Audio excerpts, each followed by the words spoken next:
Welcome to AM Best Audio. Protests compared to the 1960s are rocking college campuses across the United States, and the political environment is becoming more polarized during this presidential election year. The Beazley Geopolitical Risk Snapshot 2024 found that 32% of U.S. business leaders believe political risk is now the biggest threat to their businesses. I'm Lori Chortis for AM Best TV. And joining us now are Lucy Straker, Political Violence and Deadly Weapons Protection Focus Group Leader, and Matt Westhoff, Head of North American Commercial Property, both with Beazley. Lucy and Matt, welcome. It's wonderful to see you both. Thank you so much for joining us. Thank you for having us.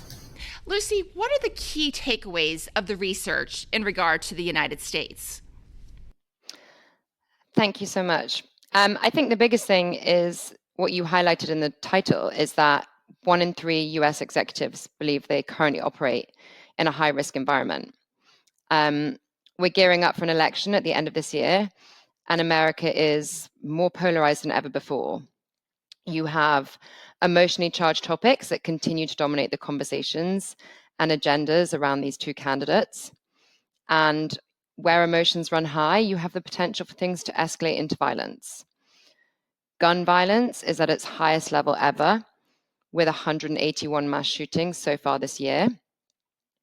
And fueling the above violence is the fact that we're in a 24-hour news cycle.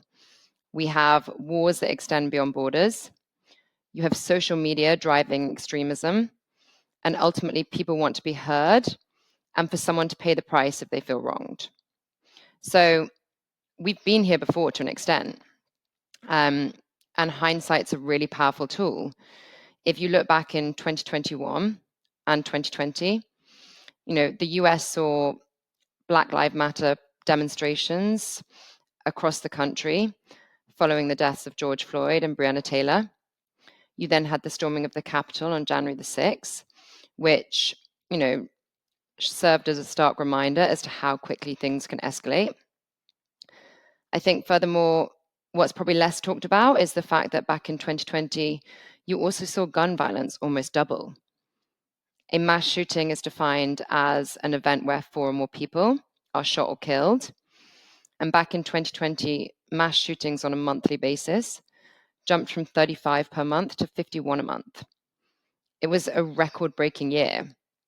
So I think if you look at those trends and where we are today, it's reasonable to expect that violence is going to continue to escalate in the coming months as we get closer to the election. Yet, despite all of this, despite this backdrop that we've set, a quarter of business leaders admit that they feel unprepared to deal with the challenges they face today. So the risk is identified and far accelerated, yet they still aren't prepared. And Matt, what about globally? I think globally, overall, the message is very similar. Outside the U.S., roughly 40% of executives believe they currently operate in a high-risk environment. 25% of them said war and terrorism was their number one threat this year. And I think that we're operating in a very unique situation this year because we have roughly 50% of the world's population voting in an election. That's an estimated 4 billion votes being cast across the world. And when you have elections, you have potential for violence and unrest. Transition of leadership oftentimes can lead to that. And our research shows that 70% of business leaders are concerned that the outcome of these elections will impact their international operations and their ability to trade. So I think overall the message is very similar globally. The world is a more risky place than it was 4 years ago, and businesses need to be prepared. Matt, I was just going to add to that. And I think what's perhaps interesting is that, you've asked about the US and then you've asked about the rest of the world. But I don't think today we can look at the world in isolation in that way. It's no longer a case of watching something on the news or reading it in the newspaper and feeling far away. Today, politics from overseas continues to infiltrate our own political agendas and conversations. And as we highlighted above, you have wars that come across borders. And as a result, I think you have to look at the world as a whole. Lucy, what risks do the 2024 elections present? So the threat of violence today is substantial. We've highlighted that obviously America is more polarized than ever before, and you've got extremism that exists where it didn't previously. We spoke about in the intro that 32% of US business leaders believe that political risk is the biggest threat to their business. Yet, we focus on that 32% and you highlighted it, but it's still not enough. It's still only 32%. And I think what's shocking is the fact that everyone believes, or the fact that not everyone believes, that they have an exposure in today's landscape. And that's an issue. That violence stems to day-to-day violence between people with opposing views, whether that's at work, at soccer games, the school run, or at the dining room table. Essentially, violence is spilling into our everyday situations. You've obviously got the threat of violence at polling places or political gatherings as we become closer to election day. But I guess underlying all of that, you also have the two views, i.e. the general acceptance of violence today that never existed before. I used to live in New York and now I live in Charleston, but I lived in New York a few years ago. And back then you could have a conversation about politics without the fear of retribution. So people respected your views even if they disagreed with your views. And that's no longer the case today. You can no longer voice your opinion without the risk of violence against you. We're so conditioned to violence that it also no longer shocks us. So, whilst 32% of people believe that political risk is the biggest threat to their business, 68% of people don't think it's a threat to their business. So that denial stands in the way of getting anything done. People believe it won't happen to them, or that it won't affect their business, and that's a problem. Yeah, just to add, I would say that, using history as a guide, we've seen these two candidates run against each other in the past, and there was, obviously we know what happened then. And as Lucy mentioned, the temper in the country is arguably higher right now than it was back then. So I think, using history as a guide, there is an expectation that there certainly could be civil unrest, property damage, violence. So I think that we need to look at 4 years ago and use that as a benchmark. Matt, are commercial organizations sufficiently covered by property policies for these risks? And in what circumstances are standalone policies needed, and why? Yeah, so I think sufficient coverage is really sort of defined by your own individual exposures, right? But I will say a standard all-risk property policy does provide some coverage for strikes, riots, and civil commotion, or as we call SRCC, unless it's specifically excluded. But these policies will normally have some sort of physical damage trigger. They will cover you for property damage, resulting loss of income, potentially some coverage extensions outside of that. But it's very important for insurers to understand the terms and conditions of these policies. What are the coverage triggers? What are the definitions, such as occurrence definitions? What are my sublimits? How will my deductibles apply? I think standalone comes into play in instances where the all-risk market no longer has an appetite for that risk. So it could be something that's deemed high risk. It could be a certain region of the world that they're uncomfortable with. It could be prior loss history. It could be events that recently happened. And I think that's where the standalone market comes into play, because you have expert underwriters, you have policies specifically designed to respond to these type of events, and they could offer a broader appetite and sometimes additional capacity. I would add to that I think, property or standalone coverage, both of those policies are going to focus primarily on first-party coverage. And as Matt highlighted, often the trigger is that physical damage requirement. However, as we've seen in campus protests across the US, there isn't necessarily always a physical damage trigger, but you could still have substantial disruption to your day-to-day business operations. Furthermore, I think in today's society, it's such a service-driven society that people often want something more, especially when navigating the potential for violence on a daily basis. And for that, we just encourage all businesses and suggest that they should all be considering standalone active assailant or deadly weapons protection. So it's a product that is designed to assist you in the face of violence. It offers crisis prevention and response before, during, and after the first signs of violence. And it's triggered by a potential warning or the mere threat of brandishing a weapon. So what's different about it is the fact that it's a holistic offering that focuses on protecting your people, first and foremost, your brand, and your reputation. So your people are your biggest asset, but they're also your greatest risk. And majority of traditional insurance options aren't necessarily tailored to protect that asset. So I'm not devaluing the traditional insurance options, as often they work well when purchased in conjunction with each other. But I think that businesses need to understand that if you're trying to protect your people and your business in the face of violence, you need to make sure you have sufficient cover to protect all of those assets. And often that's going to lead you down the specialist insurance coverage options. Customize your data experience. BestLink now offers an interactive company dashboard that provides company-level intelligence in a fast, user-friendly interface featuring interactive tables, charts, and Sparkline performance histories. Customize the dashboard tiles to prioritize the insurer ratings, data, and analytics that best support your workflow. AM Best. Our insight, your advantage. Have there been insurance implications in regard to the protest at college campuses across the country?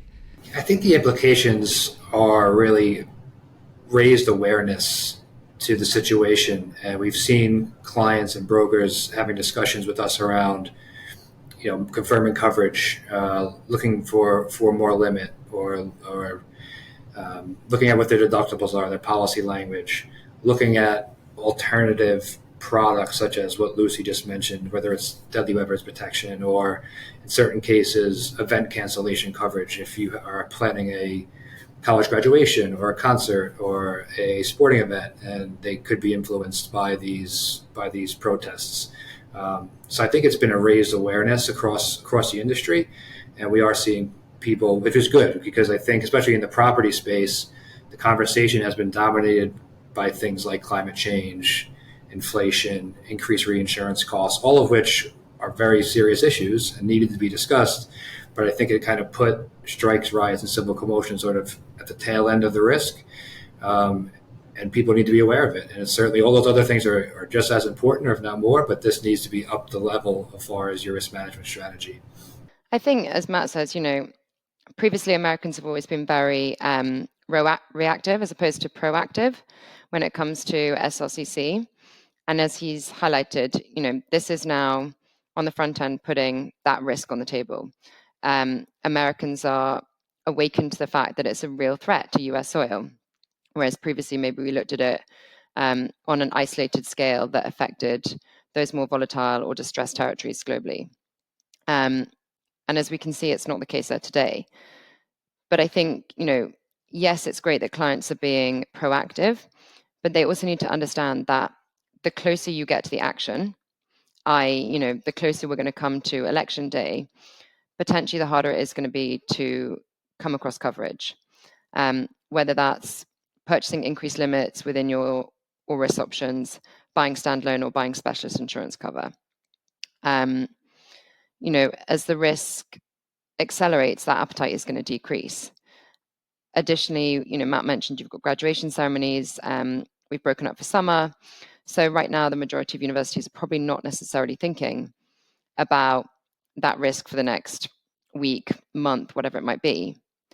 But ultimately, they still need to be prepared to come, September or the beginning of the school year when things might flare up again, especially if the Israel-Hamas war is still ongoing and we near the election. At that point, it probably will be harder for universities and higher education clients to purchase SLCC cover on a standalone or even on an all-risk basis. So, Matt, have universities been sufficiently covered for the disruption? And what coverages have applied, and what types of claims have we seen? So I think instead of talking about specific claims, I think we'll talk sort of what we expect to see in these sort of events, right? So obviously there could be property damage, loss, There could be loss of income because you can no longer operate your business. There could be potential for extra expense if campuses are having to employ additional security personnel or other mitigating factors that may come with costs associated with that.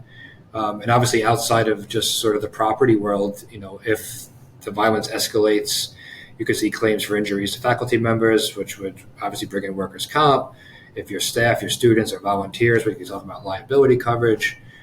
So this really sort of spreads outside of just the property physical damage space, and it could bleed over to several different coverages in the industry. Matt, I think we were talking about this yesterday, and we spoke about a specific client because the 1st of July is a massive renewal date for a lot of educational clients. And obviously, we've seen what's happened across the US at college campuses. And we had one of our insureds come in, and from a deadly weapon protection standpoint, and they turned around, they said, they've seen a loss within the all-risk market as a result of college campuses, as a result of the college protests that they'd seen. So, as Matt says, there are going to be claims, but I think a lot of them are just materializing now and probably in the lead up to the renewal.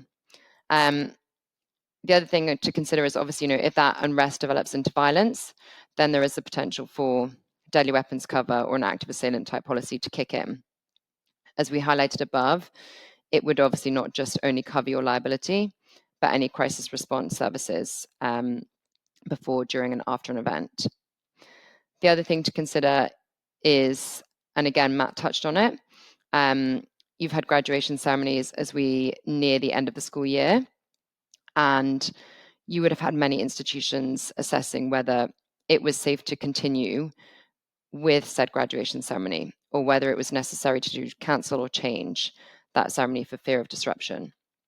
So some institutions may have had specialist event cancellation cover in respect of those ceremonies in particular, or other such special events, whether that's parades, etc., to signify the end of the year. So those institutions that may have had cover may have had to trigger those policies for any losses arising out of the cancellation and or change. But I think, the unique thing about SRCC as a peril is it's not, as we've spoken about earlier, not just an isolated peril. So it has the ability to travel. So the knock-on effect of what we've seen at college campuses across the US is going to affect other businesses. If you think of that graduation ceremony in particular, you may have hotels or restaurants, etc., that may have relied on the mass, input of people coming in to go to that graduation ceremony. So if that ceremony is then cancelled or postponed, etc., then they're going to feel the knock-on effect of that through a downturn in their business. So some of those businesses may have specifically purchased loss of attraction cover with SRCC as a listed peril, which means that they could ultimately claim for that downturn in business that they suffer as a result of what's happening within neighboring properties. So Lucy, how can these risks be mitigated? So I think when you focus specifically on college campuses, you have to focus on who you are and where you are. So what I mean by that is who you are, if you are private or public, and what is allowed for each of those, whether you're private or public. Where you are, so where you're located geographically from a state perspective, but also if you have exposure overseas. When dealing particularly with these protests, it's also important for institutions to strike a balance between the right to freedom of speech and the requirement for safety and security on a college campus. But I think, when thinking specifically about preventative measures, there are a number of measures that can apply to not just college campuses, but to anyone who's operating a business in the US today, and also globally, I guess. So the first thing we'd say is, do your research, whether that's social media monitoring, whether that's tracking, if your business is coming up on various sites, understand who's saying what and when. If you are a college campus or a institution that's hosting a political debate or political talk, understand who those speakers are, whether that's that speaker on college campus or whether they're coming to your business. Do a background check on that speaker. You also need to be aware of your policies. So, remind everyone, your key stakeholders, your students, your employees, etc., of the policies that are going to apply to gathering, protesting, weapons, etc. I think there are now 29 states in the US that allow free carry of weapons. So you have to assume that there will be weapons on site. Whether it escalates into violence or not is another matter, but assume that there will be the potential for that. Adopt a protest policy, that outlines how all these issues are going to be managed and responded to. And I think also make sure that people are aware of that protest policy. From a facility standpoint, again, whether you are a campus institution or not, there are going to be certain areas that will be utilized for gathering. Understand the risks associated with those areas, whether it's access, quality of cell service, availability of communication, any environmental concerns, and make sure you plan ahead for those risks. So if communications will be a challenge because you've got mass congregation of people in a confined space that, cell service might be difficult, obtain the equipment needed to ensure that you are then not having that issue later down the line. Know the laws. That's going to be huge. Understand what freedom of speech means and where it goes. If it goes too far, understand what you legally can and cannot do as it relates to security, use of force. And a lot of that is obviously going to come into play when we talk about where you are located geographically.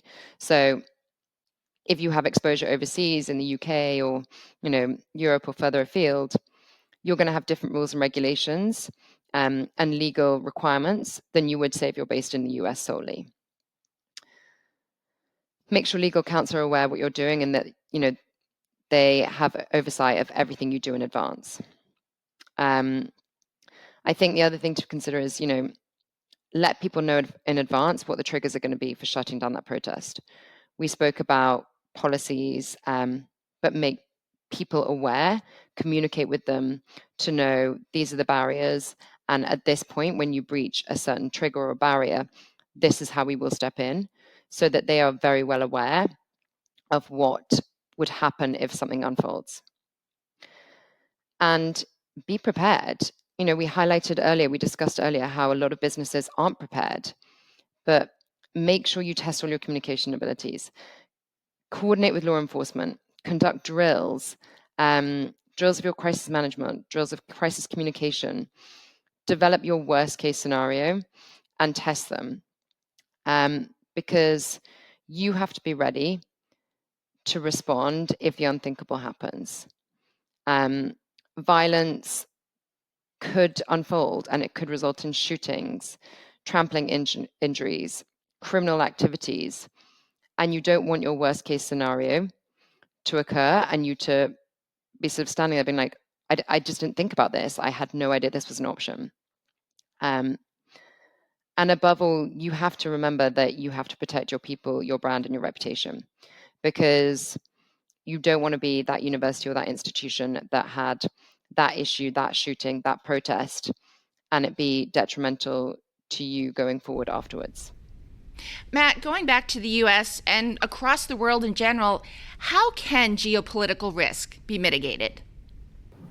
Yes, I think it's fairly similar to some of the stuff that Lucy just talked about, right? But I think in general, it's really about scenario planning, having robust contingency strategies in place. This is a very fast evolving political landscape.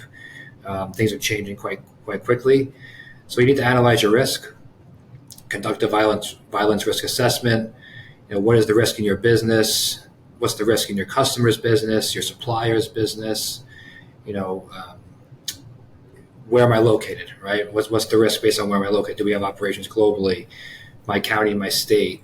For example, are you watching to see if threats materialize? Are you prepared to perhaps temporarily close your business if you had to reduce the impact to your critical assets, your people, your property, etc.? Identify threats and vulnerabilities, develop monitoring strategies, right? I know we talk a lot about, I think we talk a lot more sort of to the sophisticated risk management purchasers, but not every business has those resources. Not everyone has a dedicated risk management team. There is technology out there that even small business owners or medium-sized business owners could sign up for. There are apps they could get updates to what's happening. And then also purchase insurance, right? There are insurance products out there to help protect you. That's what Lucy and I do every day, and Beazley does every day. And it's important that you're telling your underwriters, telling your brokers what risk mitigation factors you have in place and what you're doing, right? Those are the conversations we want to have. That will impact your pricing, your coverage, your limit. So we need to be having those conversations. Matt, you make a great point in terms of, I would also just add, we had one of our clients come to us and ask us a bunch of questions about what they could and could not cover. And I think a lot of people just see insurance as a ticking the box exercise. But as we highlighted earlier, people often want something more than just, a blank check at the end of the day or their property covered, or they often want their hand holding. And that's where I think specialist insurance comes in. And we can't underwrite what we don't know. So at Beazley, we're slightly unique in that we want that relationship with our clients. We want to hold their hands.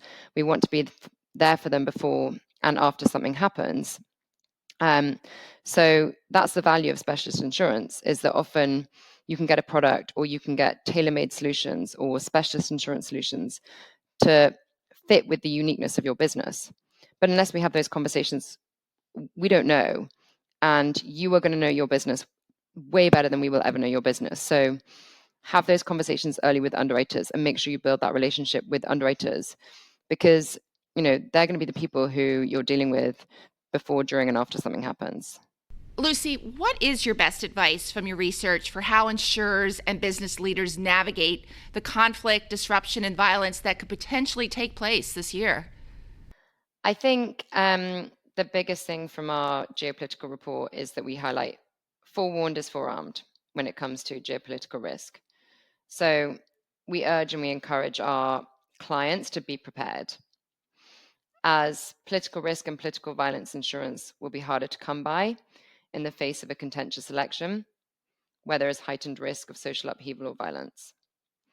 So, first and foremost, I think people need to believe that bad things can happen in this country.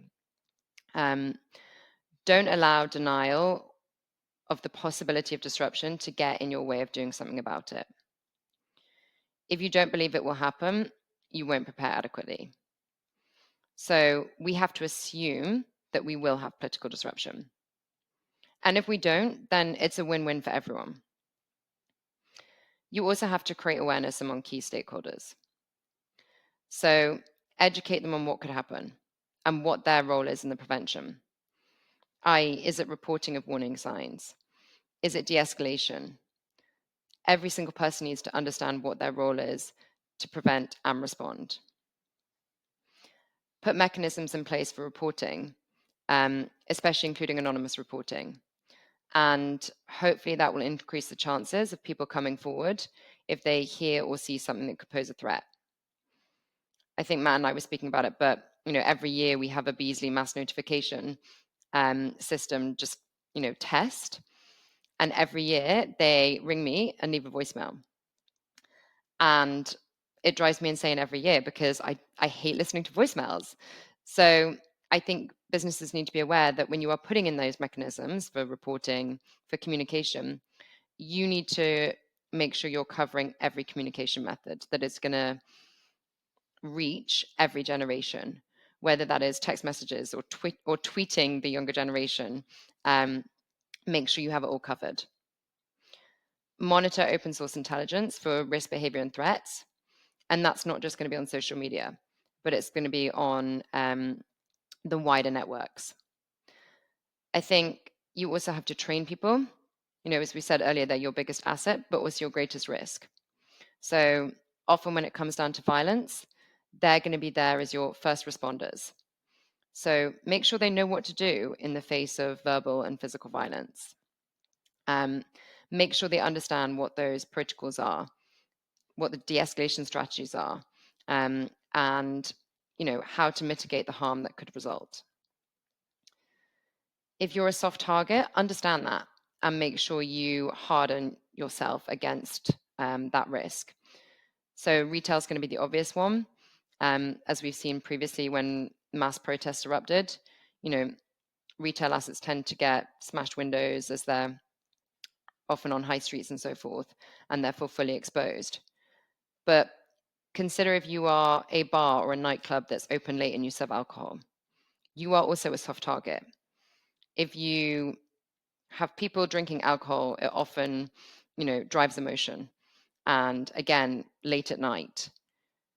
Where you have emotion, you often have the potential for violence to flare up. So understand that and know what you're doing about it.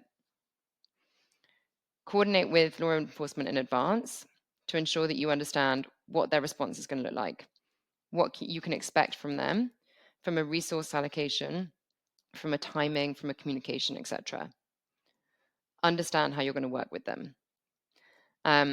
We spoke earlier about the communication, but again, make sure you have adequate communication in place, assessing or addressing every type of communication. I think the big thing and the final thing we'll end with is, what we like to ask our clients. And that is often, if I told you that, or if I asked you if you're going to have a shooting or some form of violence, are you prepared? And I think what we've highlighted above is that, at least a quarter of businesses don't think they are prepared to deal with that. So the other thing we'd say is, if we told you that in 30 days' time, you are going to have a shooting or some form of violence, what are you doing as a business between today and in the next 30 days to make sure that you are prepared? Because as we've said, forewarned is forearmed. Lucy and Matt, this has been so informative. Thank you so much for taking the time to speak with us today. Thank you for having us. Yes, thank you. That was Lucy Straker, Political Violence and Deadly Weapons Protection Focus Group Leader, and Matt Westhoff, Head of North American Commercial Property, both with Beazley. For AM Best TV, I'm Lori Chortis.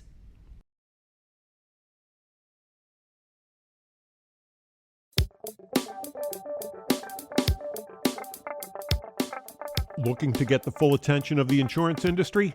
We have the platforms that will do just that. Whether it be AM Best TV, AM Best Audio, Best Review Magazine, or Best Day. Find out more by calling AM Best Advertising Sales at 908-439-2200, extension 5399, and have a great day.